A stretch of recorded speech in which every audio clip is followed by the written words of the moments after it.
어리석은 자의 지혜, 약간 말에 어폐가 있는 말이죠. 역설적인 말인데 오늘 성경은 우리에게 이것을 알려주고 있습니다. 어리석은 자의 지혜. 우리가 많이 알고 있다고 느껴지지만 사실은 공부하면 할수록 또 배울수록 정말 모르는 게 너무 많구나. 내가 알고 있는 지혜라는 게 정말로 아주 미미한 부분에 불과한 거구나라는 것을 알게 됩니다. 오늘 여러분들이 하나님의 말씀에 대해서 또 교회 안에서 신앙생활을 오래 했다고 생각할 때 우리가 늘 빠지기 쉬운 것이 내가 알고 있다는 겁니다. 내가 교회 생활 오래 해봐서 알고 있다는 겁니다. 내가 성경 공부 오래 해서 잘 알고 있다는 겁니다. 근데 거기에 큰 병이 있다는 겁니다. 오늘 말씀이 우리 모두에게 또 한국 교회에 꼭 필요한 진리의 말씀임을 깨닫고 우리의 삶을 가장 진실되고 또 우리의 어리석음을 통해서 하나님께서 더 그 지혜를 깨닫게 해주실 수 있는 그런 은총이 우리 안에 넘치길 원합니다. 이 앞에 이어지는 3장 3절부터 7절까지 말씀해 보면 이런 이야기를 하고 있습니다. 너희는 아직도 육신에 속한 자로다. 너희 가운데 시기와 분쟁이 있으니 어찌 육신에 속하여 사람을 따라 행함이 아니리요. 그리고 어떤 사람은 나는 바울에게라 하고 다른 이는 나는 아볼로에게라 하니 너희가 육의 사람이 아니리요. 그런즉 아볼로는 무엇이며 바울은 무엇이냐? 그들은 주께서 각각 주신 대로 너희로 하여금 믿게 한 사역자들이니라. 나는 심었고 아볼로는 물을 주었으되 오직 하나님께서 자라나게 하셨나니 그런즉 심는 이나 물 주는 이는 아무것도 아니로되 오직 자라게 하시는 이는 하나님 뿐이시니라. 오직 자라게 하시는 분은 하나님이시라는 거죠. 우리가 교회 안에서 어떤 일들을 하고 봉사를 하고 또 목회자로 또 사역자로 이런 일들을 하면서 자칫 우리가 범하기 쉬운 것이 바로 이런 것들입니다. 교회 안에 파벌이 생기는 거, 장로파와 목사파로 나뉘기도 하고, 그래서 이 사람을 내쫓아야 우리 교회가 부흥할 수 있다. 이런 식으로 이야기를 하는 게 한국 교회의 지금의 현실이기도 합니다. 많은 교회들이 현재 거대 로펌을 통해서 재판을 하고 있고 또 서로 그것에서 승리하기 위해서 많은 자료들을 모으고 이런 시간들을 많이 보내고 있는 게 현실입니다. 이것을 오늘 말씀은 한마디로 말하고 있습니다. 육신에 속한 자다. 그래서 시기와 분쟁이 있다는 것입니다. 그리고 사람을 따라 행하기 때문이라고 합니다. 사람을 세우는 이유는 각각의 역할을 하기 위해서 세운 건데 그게 마치 그 사람을 추종하게 만들고 그 사람을 따르게 만드는 것이죠. 그게 바로 사람이 갖고 있는 어리석음이라고 오늘 성경은 우리에게 알려주고 있는 것입니다. 자라게 하시는 하나님께서 우리를 자라게 하는데 어떻게 자라게 하기를 원하시는지 오늘 말씀은 16절 말씀에 보면 이렇게 나와 있습니다. 너희가 하나님의 성전인 것과, 여기서 너는이 아니라 너희는 이라는 말이 나오니까 복수임을 알 수가 있습니다. 교회에 대해서 이야기하고 있습니다. 고린도 교회에게 지금 고린도 교회는, 희망교회는 하나님의 무엇이라고요? 성전이라는 겁니다. 건물이 성전이 아니라 너희가 하나님의 거룩한 전이다. 하나님이 거하는 곳이다 라고 말하고 있습니다. 두 번째는 하나님의 성령이 너희 안에 계시는 것. 하나님의 성령이 너희들 안에 지금 함께하고 계시다는 겁니다. 교회 안에 성령님께서 함께 계시는데 왜 너희들은 서로를 시기하고 분열하고 갈등을 하고 있느냐라고 말하고 있는 겁니다. 성령은 하나 되게 하시는 분이십니다.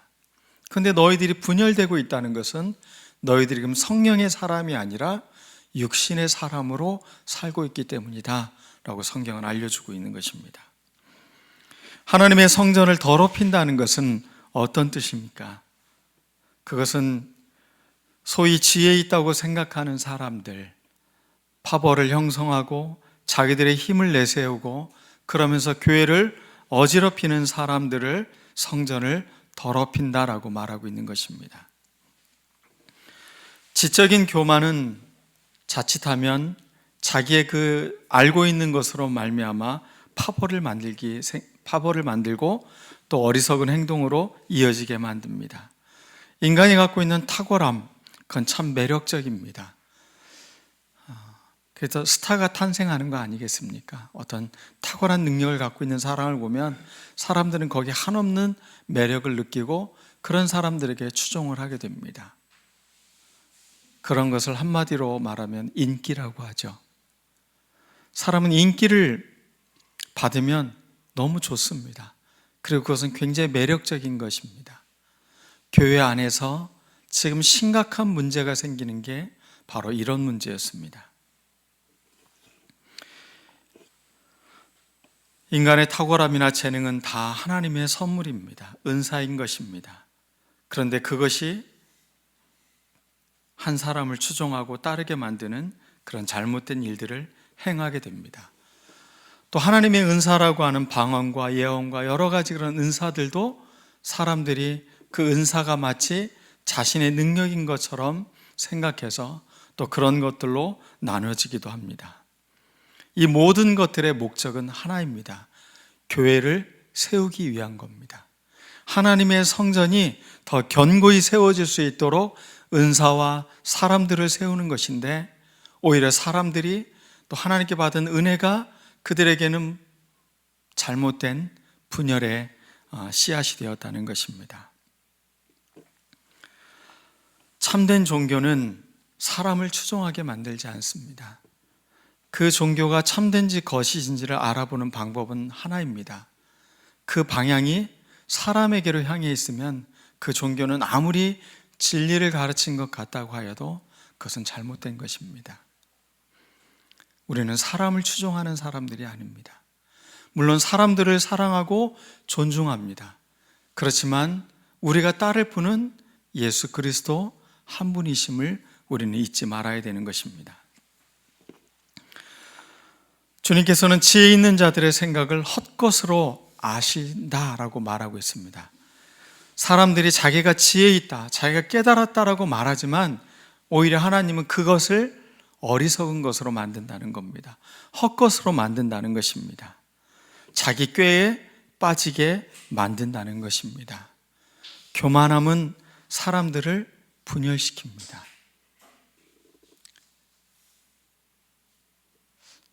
참 교회 안에 이런 일들이 일어나는 게 아이러니합니다.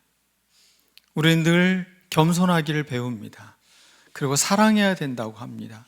우리는 용서받은 사람들로 우리도 용서해야 됩니다라고 날마다 주기도문으로 신앙을 고백하기도 하고 그렇게 매일 기도를 드림에도 불구하고 교회 안에 용서하지 못하고 분열이 일어나고 갈등이 일어납니다.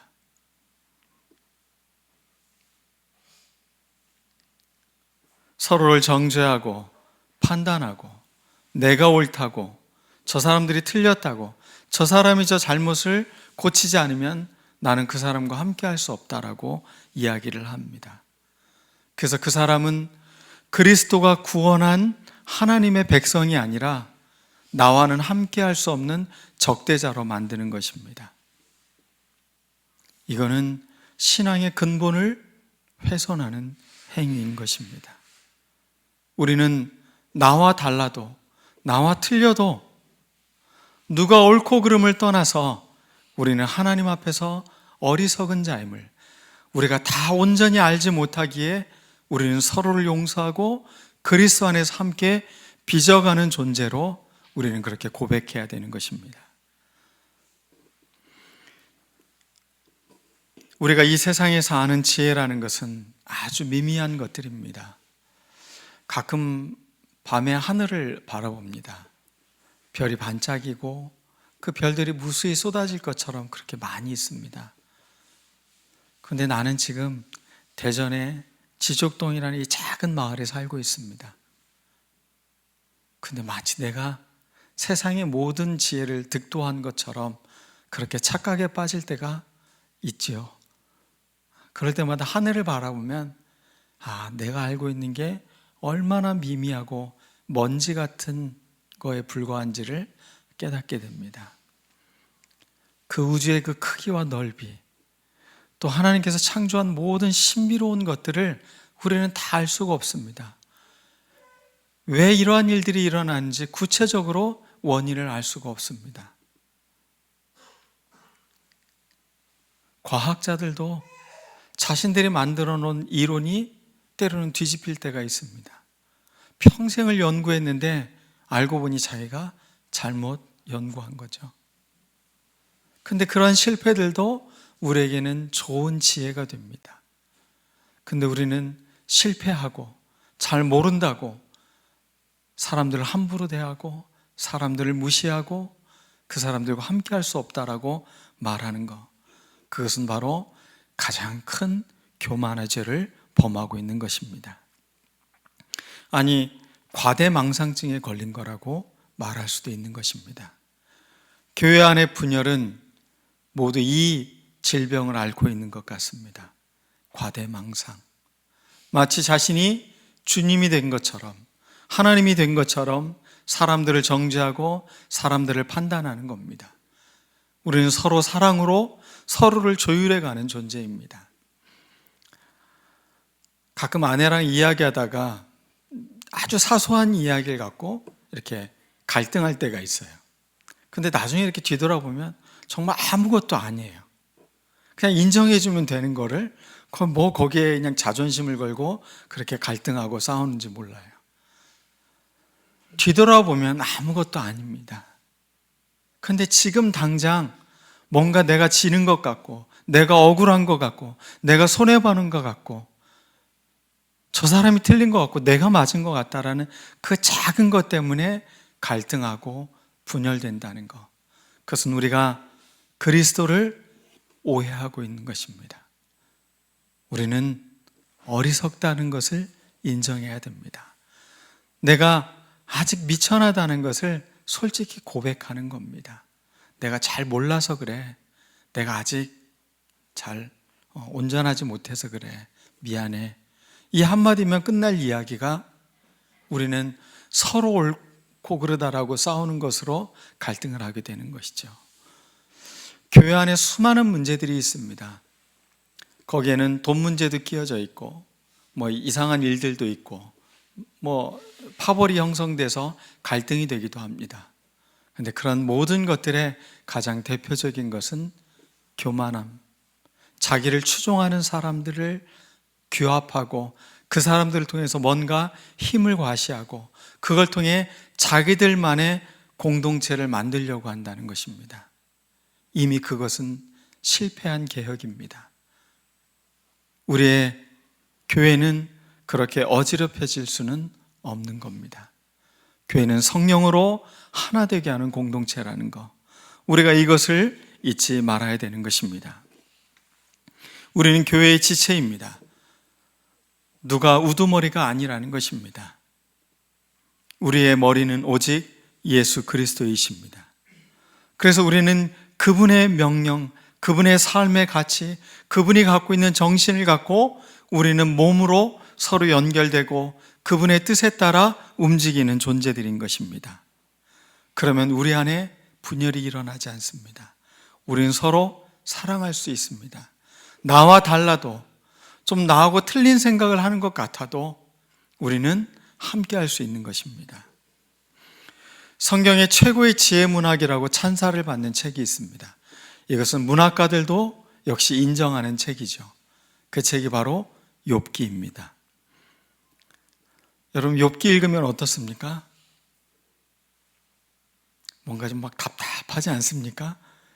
이게 누구 말이고 옳은 건지 잘 모르겠고, 그 안에서 어떤 게 정말 진리인지 잘 모르게끔 첨예하게 변론을 하고 논리를 펼치고 이러면서 친구들끼리 처음에는 욥을 위로해 주러 왔다가 이제는 막 논쟁에 휩싸이는 모습을 볼 수가 있습니다. 이 지혜문학의 정수인 이 욥기의 후반부에 보면 거의 이제 결론적인 이야기가 나옵니다. 42장 마지막 장이죠. 1절과 6절을 제가 세번역 성경으로 제가 읽어드릴게요. 이건 욥의 고백입니다. 이 모든 일들이 다 지나간 이후에 욥이 지금 하나님께 고백하는 내용이에요. 욥이 주님께 대답하였다. 주님께서는 못하시는 일이 없으시다는 것을 이제 저는 알았습니다. 주님의 계획은 어김없이 이루어진다는 것도 저는 깨달았습니다. 잘 알지도 못하면서 감히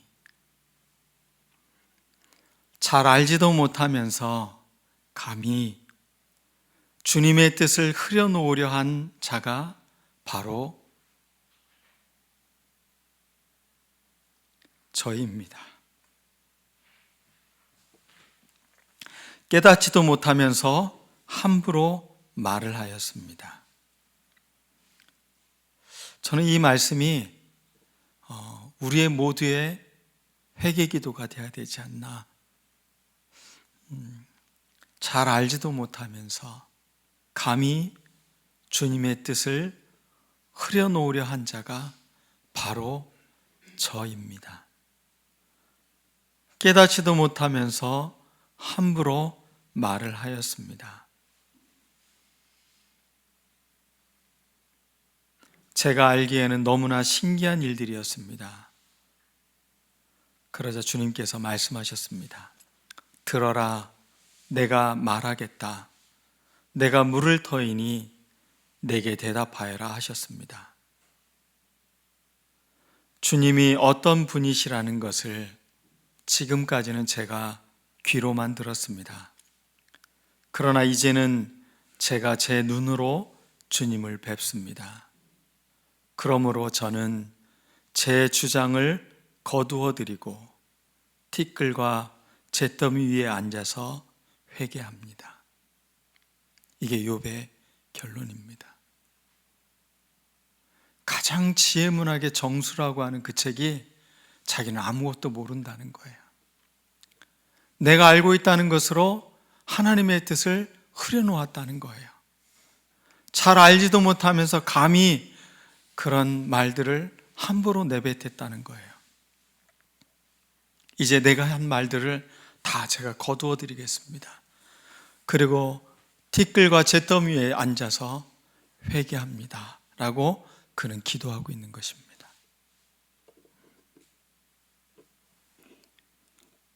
무슨 일이 있어서 자기는 죄가 없다고, 자기는 잘못이 없다고 그렇게 주장을 했던 욥이 갑자기 이런 태도로 바뀌었을까요? 그 앞에 이어지는 게 40장과 41장에 나오는 이야기입니다.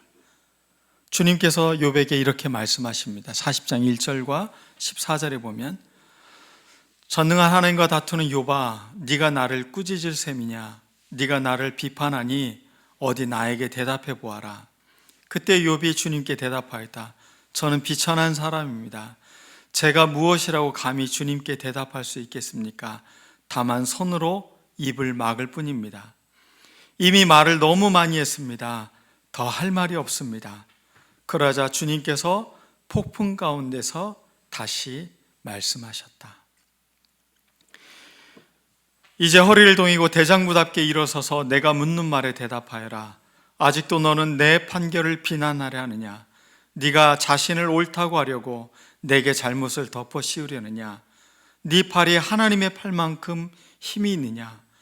네가 하나님처럼 천둥소리 같은 우렁찬 소리를 낼 수 있느냐?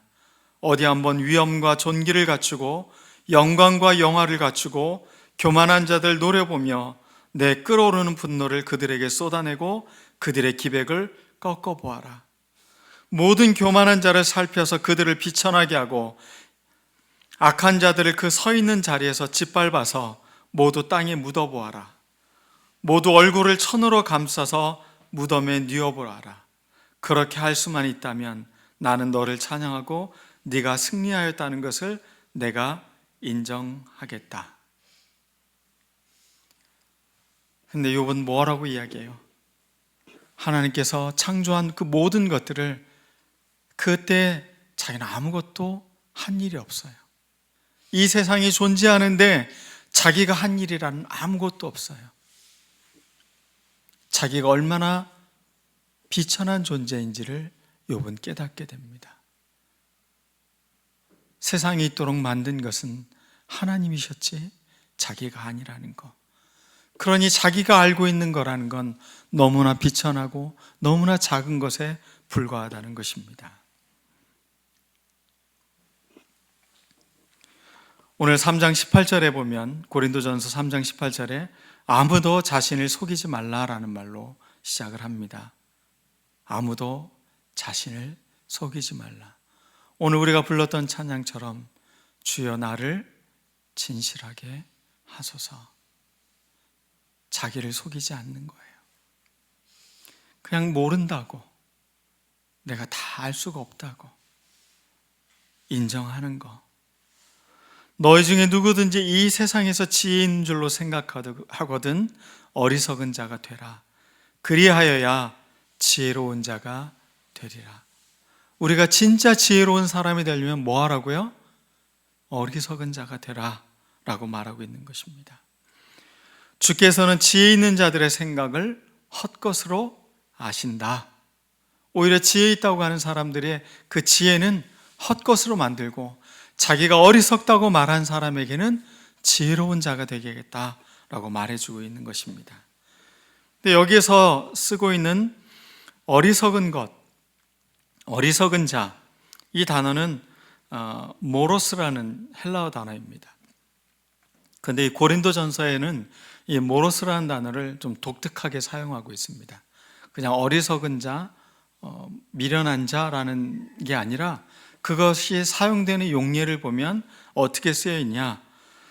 1장 23절에 보면 이렇게 나와 있습니다. 고린도전서 1장 23절에 우리는 십자가에 못 박힌 그리스도를 전하니 유대인에게는 거르끼는 것이요 이방인에게는 미련한 것이로되. 모리안이라는 단어로 사용하고 있어요. 모로스, 헬라어는 이제 뒷 단어만 바뀌는 거죠. 그게 뭐 복수냐 단수냐 뭐 그 형태에 따라서 바뀌는 건데 어원은 똑같은 어원입니다. 모로스라는 단어에서 나온 말이죠. 자, 미련한 것이다. 이방인에게는 미련한 것이다. 무엇이요? 예수님이 십자가에 못 박힌 것이 바로 미련한 것이라는 거예요. 어리석은 거라는 거예요.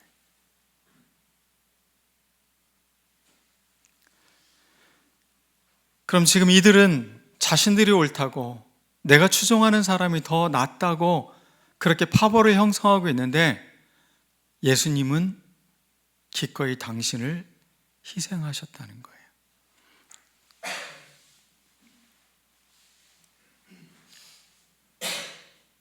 저는 가정에도 교회에도 사회에도 정말로 필요한 것이 바로 이 어리석음인 것 같습니다. 바보 같은 행동을 하는 것이 아니라 자신을 십자가에 달면서 그 미련한 행위를 하신 그리스도를 따르는 공동체로서 우리는 서로를 위해서 기꺼이 우리가 양보하고 희생할 수 있는 마음, 이 큰 마음을 우리는 품었으면 좋겠습니다. 교회에 초대하고 있는 건 바로 이러한 것에 우리를 초대하고 있는 것입니다. 그런데 어느덧 교회에서 직분은 서열이 되었고 헌신을 많이 한 사람은 주인 행세를 하고 많이 깨닫고 많이 배운 사람이 교회 안에서도 자기의 세상적 목소리를 크게 내고 있는 것이 오늘날 한국교회의 어려움을 겪고 있는 이유입니다. 우리는 교회 안에서 주인 행세를 하려고 하고 자기 주장을 내세우려고 하는 것들을 멈추어야 합니다. 그것은 헛것이기 때문에 그렇습니다. 주님이 우리에게 알려주신 지혜는 어리석음, 십자가의 어리석음을 우리에게 알려주신 것입니다. 교회의 지체들은, 교회의 성도들은 몸이 온전하도록 더 큰 하나가 되도록 섬기는 사람들입니다. 우리는 종입니다. 섬기는 자로 우리는 여기에 있는 것입니다.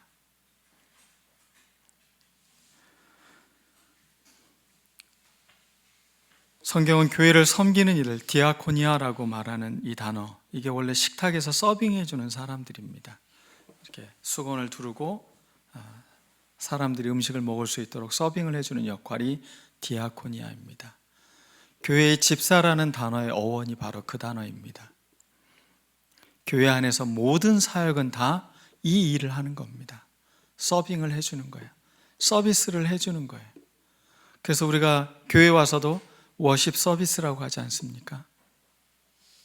이것은 우리가 하나님을 향해 우리 모두가 종입니다.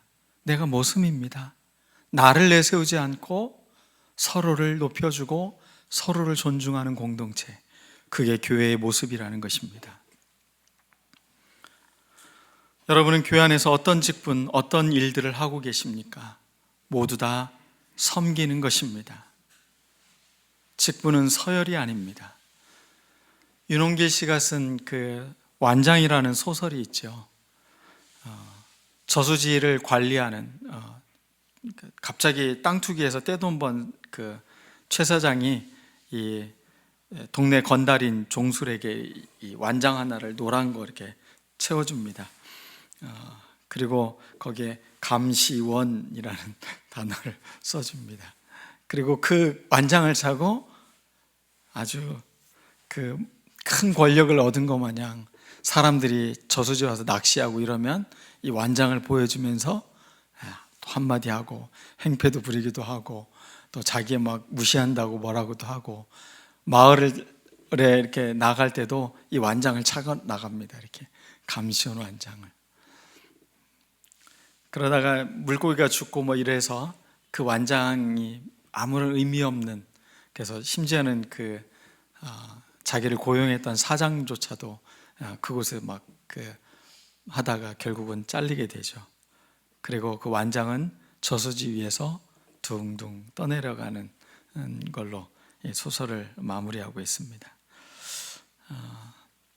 뭔가 채워지면, 뭔가 직분이 맡겨지면 책임을 다하고 최선을 다하는 건 굉장히 중요한 태도입니다. 그런데 이게 마치 권위가 되고 이게 힘인 것처럼 생각하는 것은 큰 잘못이라는 것입니다. 그러므로 우리는 어떻게 해야 됩니까? 십자가의 어리석음이 우리를 구원했습니다. 십자가의 용서가 우리를 구원했습니다. 십자가의 사랑이 우리를 하나님과 화해하게 하셨습니다. 가정에도 갈등이 있고 교회에도 갈등이 있고 사회에도 갈등이 있습니다. 누가 옳고 그르냐, 명분의 문제가 아니라는 것입니다. 회개하지 않기 때문입니다. 회개의 자리로 나아가야 되는 것입니다. 내가 어리석은 말로 하나님의 이치를 흐렸습니다. 나를 용서해 주십시오.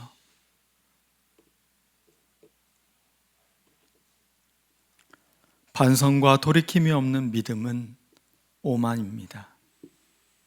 우리에게는 철저한 회개가 필요합니다. 잘난 척, 지혜로운 척, 그러한 착각에서 깨어나서 오늘도 회개의 자리로 나아가 주님의 말씀에 귀를 기울이고 나의 주장이 아니라 하나님의 뜻이 이루어지기를 우리 같이 기도하기를 원합니다. 기도하겠습니다.